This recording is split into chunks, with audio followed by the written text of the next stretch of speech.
샬롬, 이제 청년부 수련회가 일주일 앞으로 다가왔습니다. 3년 만에 가져본 수련회라 여러 가지로 특별한 준비를 하고 있는데요. 저도 이번 수련회가 오랜만에 설레이고 또 기대가 됩니다. 우리는 이번 수련회를 준비하면서 변화된 삶에 대해서 이야기를 나누고 있어요. 출애굽기가 저에게 정말 많은 인사이트를 주고 있죠. 오늘은 어떤 도전이 있을지 기대해보는 게 좋을 것 같습니다. 오늘의 말씀은 출애굽기 12장 1절에서 14절 말씀입니다.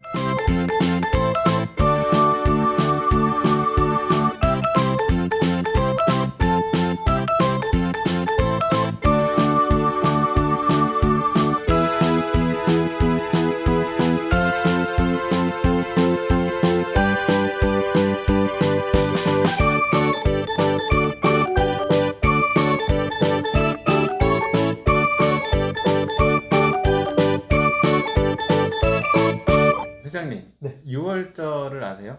잘 알죠. 6월절에 대해서 한번 간단하게 이야기해 보시겠어요? 이스라엘 백성들이 애굽에서 탈출하려 할 때 그 애굽에 이제 장자가 죽는 재앙이 이제 내리려 할 때 그 재앙을 피하기 위해 그 문설주에다가 이렇게 양의 피를 발랐던, 그래서 그 재앙이 피해갔던 그런 그 절을 기념하는 절 아니겠어요? 맞아요. 네. 오, 잘 기억하고 있네요. 네. 감사합니다. 근데 오늘 우리가 6월절의 이야기를 한번 해보려고 하는데 6월절은 우리가 얼마 전에도 나왔던 이야기이긴 해요. 근데 이제 오늘 6월절을 다시 한번 이야기하려고 하는 이유는 오늘은 이 6월절을 다른 시선으로 우리의 삶의 변화에 초점을 맞춰서 한번 다시 한번 바라봤으면 좋겠다라는 생각을 했습니다. 기대가 좀 되네요. 그럼 오늘의 주제가 뭘까요? 네, 오늘의 말씀의 제목을 제가 너희를 위하여 표적이 될지라 라고 잡았어요. 이 말씀은 우리가 읽은 14절의 표현을 그대로 이용한 것인데 이 표현대로 우리가 오늘 생각해 볼 주제는 내 삶에 변화된 표적을 만들어내야 함을 한번 생각해 보는 거예요. 내 삶에 변화된 표적이 무엇인지, 뭐를 해야 될지 한번 생각해 보는 시간을 가져보려고 합니다. 그럼 하나하나 설명해 주시겠어요? 네, 회장님. 먼저 2절을 말씀을 한번 읽어보시겠어요? 네. 이 달을 너희에게 달의 시작, 곧 해의 첫 달이 되게 하고. 오늘의 첫 번째 내용은 뭐냐면 첫 달, 달의 시작을 이야기하고 있는 거예요. 근데 이 사건이 뭐냐면 이스라엘이 구원의 역사가 일어난 그 달, 6월절, 그러니까 1월 14일이 6월절인데 구원이 일어난 그 달을 첫 달로 여기 있는 거죠. 그래서 사실은 1년을 한 주기로 보면 하나님의 백성으로의 그 시작인 첫 번째 달이 구원이라는 그것으로 시작이 되는 거예요. 생명을 새롭게 얻게 되고 애굽에 구속되어 있던 이스라엘 백성이 해방돼서 하나님의 백성으로 다시 새로운 삶을 살게 되는 그 사건이 일어나는 게 첫 번째 달이에요. 우리에게 있어서도 하나님과의 관계 속에서 그 첫 번째 단추, 첫 번째 해, 첫 번째 달이 다 있을 거라 생각해요. 혹시 회장님도 이런 경험이 있나요? 저도 있죠. 저는 군대 때 이제 후임이 선물해준 당신은 예수님의 팬인가 제자인가 라는 책을 읽고 내가 여태껏 팬으로서 살아왔구나, 나도 한번 제자로서 살아보자, 이렇게 결심을 했던 경험이 있어요. 그렇죠. 그러면 회장님도 그것을 책을 읽고 나서 이 전과 이후의 삶이 어떻게 됐어요? 조금 변했죠. 그래도. 변했죠. 이 전의 환경과 이 위의 환경도 그렇고 태도도 그렇고 가치도 그렇고. 사실은 신앙이라면 이 어떤 사건에 일어난 그 사건을 통해서 그 전과 후의 어떤 삶이나 모양들이 변하게 되는 것을 우리는 스스로 많이 이야기하고 목격하게 돼요. 저도 마찬가지. 저도 어렸을 때 중3 때인가요? 수련회 갔는데 하나님의 사랑에 대해서 인지를 하게 된 거예요.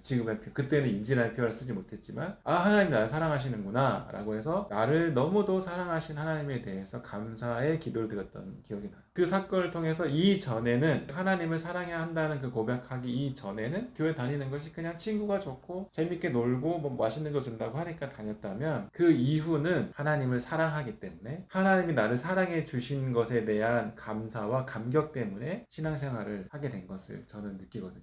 물론 제가 그 다음에도 엉망진창으로 사는 시절도 많긴 하지만 그러나 그 기점을 통해서 하나님의 사랑이 무엇인지를 알게 되었던 그런 사건을 보게 되죠. 모든 사람은 그렇게 첫 번째 사건이 있다라는 거예요. 여러분들도 한번 찾아보세요. 인생에 있어서 AD와 BC, 나의 삶에 하나님을 만나기 이전의 삶과 이후의 삶, 아니면 신앙생활을 계속해왔던 사람이라면 진지하게 신앙생활을 받아들였던 그 이후의 삶, 그리고 신앙생활을 받아들이진 이전의 삶을 한번 살펴보시고 그 기점이라는 게 있다는 거죠. 그 기점을 통해서 우리는 삶의 환경도 변하고 가치도 변하고 또 하나님을 향한 우리의 태도도 변한다는 것을 보여주는 게 첫째 달로 여긴 그 달이었다는 거죠. 두 번째 내용으로 넘어가 볼게요. 회장님 3절 한번 읽어보시겠어요? 네, 너희는 이스라엘 온 회중에게 말하여 이르라. 이달 열흘에 너희가 각자가 어린 양을 취할지니 각 가족대로 그 식구를 위하여 어린 양을 취하되. 두 번째 내용은 아마도 이 양을 준비하는 것과 관련이 있는 것 같네요. 그렇죠. 양을 준비해야 되는 건데 그 양을 어떻게 준비하냐면 이 표현대로 하면 각 가족대로 그 식구를 위하여 준비하라 이렇게 얘기해요. 그러니까 구원은 각각의 믿음으로 이루어진다라는 것을 알 수가 있어요. 만약에 하나님이 그냥 통틀어서 한 통으로 그냥 구원을 해주실 수 있다면 그냥 모세에게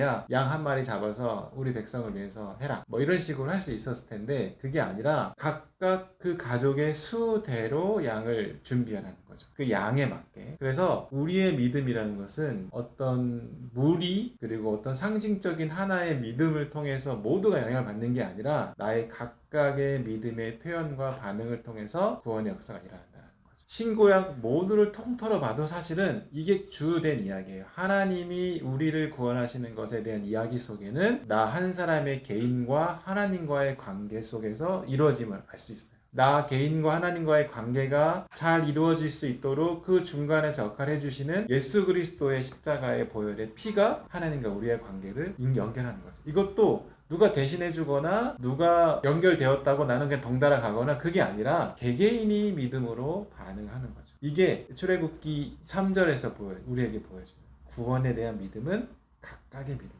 그래서 우리가 생각해 볼 게 있어요. 각각의 믿음의 반응이라고 했잖아요. 그런데 어쩌면 어떤 분위기에 취해서 공동체가 굉장히 성령 충만하고 은혜롭고 굉장히 큰 활동도 하고 대단히 인기가 많고 영향력도 있어. 그 속에 있다고 해서 마치 내가 구원받은 백성인 것처럼 나의 반응은 하나도 없는데 그 속에 있는 멤버라고 해서 마치 하나님의 백성이 된 것처럼 착각하는 그런 경우를 볼 수가 있어요. 그리고 영성 있는 목사님의 말씀을 내가 매일 듣는다고 해서 아니면 내가 봉사를 정말 아주 정말 잘하고 있다고 해서 한 주도 빠지지 않고 예배를 참석하고 있다고 해서 마치 아무런 반응도 보이지 않고 있는 나에게 구원의 역사가 이루어질 것 같은 착각을 하고 있는 거죠. 절대 아니죠. 하나님이 우리에게 주시는 구원의 은혜는 우리 각각의 저의 각각의 반응, 회장님의 반응, 우리 청년들의 각각의 반응에 의해서 구원이 이루어진다는 것을 꼭 기억해야 되는 거죠. 누가 대신해 줄 수 있는 게 아니라 누구의 태도에 의해서 나까지 영향을 받는 것이 아니라는 것을 여러분들 기억해야 돼요. 그래서 여러분들에게 도전되어지는 믿음의 삶을 각각 취할 수 있어야 돼요. 각각의 믿음의 삶의 모양들이 드러나야 되는 것이 중요하다는 겁니다. 그렇군요. 그러면 이 구원, 하나님과 관계 모두 다 개인의 각각의 믿음에 의해서 결정되는 거지 내가 아닌 다른 누군가에 의해서 결정된다는 건 아니네요. 그러면 엄마의 신앙이 나의 신앙이 되지 않는다. 뭐 이런 말과 비슷한 맥락이네요. 맞습니다. 그러므로 우리가 분위기에 취해서 상황에 취해서 또 나를 보살펴주는 어떤 부모님의 신앙에 취해서 그냥 빠져있으면 안 돼. 그것을 경계해야 되죠. 오히려 나의 신앙이 어떤가 나를 잘 돌아보고 나는 어떤 마음으로 하나님을 믿고 있는가 내가 진짜 하나님을 믿는 나의 믿음이 정말 하나님이 나에게 명령하신 것을 잘 순종하고 반응하고 있는가 아니면 나는 그냥 그것에 취해서 마냥 좋은 것에 의해서 그냥 아무 생각 없이 따라가고 있는가 한번 잘 살펴볼 필요가 있는 거죠. 그러면 세 번째 내용은 뭔가요?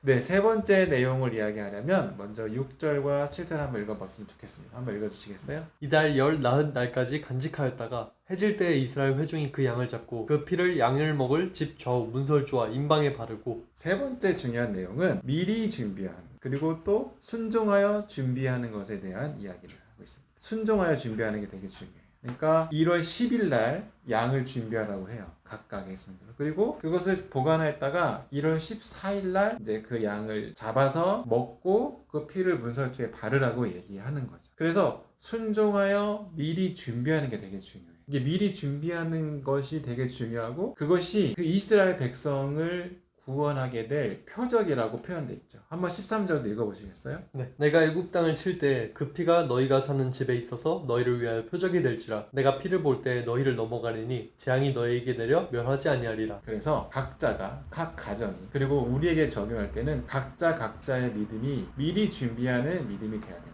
그 미리 준비하는 믿음이라는 것은 뭘까? 미리 준비하는 순종이라는 것은 뭘까? 생각해보면 그렇게 어렵지 않아요. 사실은 단순해요. 하나님 앞에 예배드리는 삶의 매주에 예배드리는 삶의 모양들 하나님 앞에 나의 삶을 드리고 하나님의 말씀을 따르려고 하는 우리 어떤 성경 공부라든가 기도하는 그 삶의 모양들 그리고 하나님의 말씀에 순종해서 하나님을 사랑하고 이웃을 사랑하는 삶의 어떤 실천들 그런 것들이 우리가 하나님의 명령을 따르는 미리 준비해야 되는 순종이라는 마치 양을 준비하고 그것을 각을 뜨고 먹고 문설주에 바르는 수고를 하는 것처럼 예배를 드리고 기도하고 사랑을 실천하고 봉사하고 하나님의 말씀을 알기 위해서 귀를 기울이는 이런 여러 가지 행태들, 반복적으로 일어나는 것들이 우리가 미리 준비하는 거죠. 근데 회장님, 이것들을 하면서 중요하게 또 생각해야 될 게 있어요. 뭔지 아세요?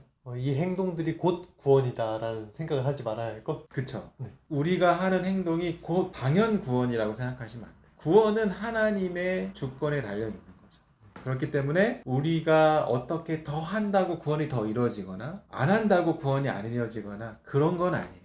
그런데 하나님께 우리가 마음을 드리고 이 표적이 되는 믿음의 순종을 하는 것은 하나님이 우리를 구원하신다는, 하나님이 우리의 주인이라는, 하나님이 우리의 삶의 영광이시고 주권자라는 것을 표현하는 우리의 믿음의 표현인 거죠. 그 믿음의 표현을 우리가 드리며 살아갈 때 우리가 세상에 살아가면서 하나님의 사람으로 살아갈 때 무너지지 않고 넘어지지 않고 희망을 잃지 않고 살아갈 수가 있는 거죠. 그리고 하나님이 그 표적을 보시고 하나님의 구원이 이루어가는 그것을 또 통해서 확인할 수 있는 거죠. 믿음이란 것은 순종하는 것인데 나의 자의적인 이해의 순종이 아니라 하나님의 명령 그대로 따르는 것이 순종이라는 걸 알게 됐어요. 그렇죠. 하나님의 명령에 따라 그대로 순종하고 그 순종함이 우리의 표적이 된다라는 것을 여러분들이 기억했으면 좋겠습니다. 5번째 내용을 말해볼까요? 네. 11절 한번 읽어보시겠어요? 너희는 그것을 이렇게 먹을지니 허리에 띠를 띠고 발에 신을 신고 손에 지팡이를 잡고 급히 먹으라. 이것이 여호와 유월절이니라.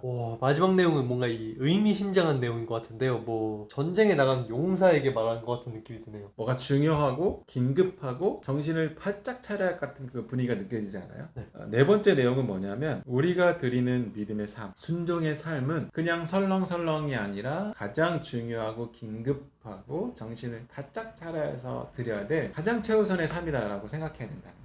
이 마지막 허리에 띠를 띠고 발에 신을 신고 손에 지팡이를 짚고 이런 표현을 보면 회장님이 표현한 것처럼 굉장히 긴장되고 중요한 순간을 앞두고 있는 것 같잖아요. 그래서 당장 싸움을 나가거나 혹시 모를 위급한 상황에 아주 긴급하게 반응할 수 있는 태세를 잡고 있는 거라는 거죠. 신앙생활이 이래야 된다는 거. 그냥 살다 보니 은혜롭게 이렇게 됐어요. 설렁설렁 살았는데도 하나님의 은혜에서 이렇게 됐어요. 라고 표현하는 것은 어쩌면 잘못된 표현일 수 있어요. 물론 하나님이 하나님의 주권에 의해서 모든 사람에게 사랑과 은혜를 주실 수 있는 분이라는 것은 분명해요. 그게 안 일어나는 게 아니라 그러나 하나님을 따라 신앙하는 삶 그리고 성경에서 우리에게 도전하는 것은 뭐냐면 넘어지지 않게 조심해라. 그리고 전신 바짝 차리고 신앙생활을 해야 된다. 이런 얘기 들으면 굉장히 피곤해 보이잖아요. 그런데 그 피곤함이 어쩌면 우리 삶에 실제로 일어날 수 있긴 하지만 전체적으로 봤을 때 그렇게 하나님 앞에 정신 바짝 차리고 살아간다는 것이 우리의 삶에 훨씬 더 활력이 있고 윤택하고 희망이 있고 도전적이고 발전적이고 하나님에 의해서 삶을 살아가는 이 삶이 더 자연스럽게 더 잘 살아간다. 우리가 오해하고 있는 거예요. 너무 예민하게 살아가면 노려져 버리지 않겠어? 그거는 하나님의 선한 것이 아니라 선하지 않은 것, 하나님의 뜻을 쫓아가는 것이 아니라 하나님의 뜻이 아닌 것을 쫓아갈 때 피곤해지고 피골이 상접해지고 나약해지는 거지. 하나님을 쫓아간다는 것은 뛰어가도 피곤치 않고 독수리 날개쳐 올라간 같이 큰 힘 얻는다라고 구약 성경이 고백한 것처럼 하나님을 따라가 살아가는 것은 예민하고 민감하고 정신 바짝 차리고 살아가는 거죠. 그럼 왜 이렇게 정신을 바짝 차리고 살아가야 될까요? 그럼 볼까요? 베드로전서 1장 10절에서 15절 한번 회장님 읽어보시겠어요? 네. 밑에 있는데 이 구원에 대하여는 너에게 임할 은혜를 예언하던 선지자들이 연구하고 부지런히 살펴서 자기 속에 계신 그리스도의 영이 그 받으실 고난과 후에 받으실 영광을 미리 증언하여 누구를 또는 어떠한 때를 지시하는지 상고하니라. 이 섬긴 바가 자기를 위한 것이 아니요 너희를 위한 것임이 계시로 알게 되었으니 이것은 하늘로부터 보내신 성령을 힘입어 복음을 전하는 자들로 이제 너희에게 알린 것이요 천사들도 살펴보기를 원하는 것이니라. 그러므로 너희 마음의 허리를 동이고 근신하여 예수 그리스도께서 나타나실 때 너희에게 가져다 주실 은혜를 온전히 바랄지어다. 너희가 순종하는 자식처럼 전에 알지 못할 때에 따르던 너희 사욕을 본받지 말고 오직 너희를 부르신 거룩한 이처럼 너희도 모든 행실에 거룩한 자가 되라. 네, 13절에 보면 마음의 허리를 동이고 근신하라고 얘기해요. 그리고 14절에 보면 전에 알지 못할 때에 따르던 너희 사역을 본받지 말고 이렇게 얘기해요. 그러니까 사실은 믿음으로 살아가는 삶이 늘 한번 시작이 되면 흐트러지지 않고 쭉 진행되면 너무 좋은데 나의 개인의 본성이 우리가 갖고 있는 기본적인 삶의 본성이 우리를 무너뜨릴 수 있다는 거죠. 그래서 욕구가 생기고 게을러질 수도 있고 뭔가 도전적인 삶을 살다가도 굳이 그렇게 살아야 돼 라고 해서 더 전진하지 않고 나태해져 버리는 어떤 그런 삶. 신앙도 마찬가지고 그런 욕구들이 우리의 하나님 앞에 나아가는 것을 무너뜨리게 되는, 그래서 정신을 바짝 차려. 그래서 베드로는 이런 얘기도 했어요. 우는 사자와 같이 다니며 우리를 위협한다. 우리가 넘어질까 조심하라. 이렇게 얘기하거든요. 이것은 뭐냐면 우리가 애써 신앙을 지키고 잘 이것을 간직해야 되는 게 되게 중요해요. 안 그러면 넘어지니까. 그렇기 때문에 정신을 바짝 차려야 돼요. 여러분들 신앙생활 잘하고 싶죠? 잘하고 싶죠? 네. 근데 잘 안 되잖아요.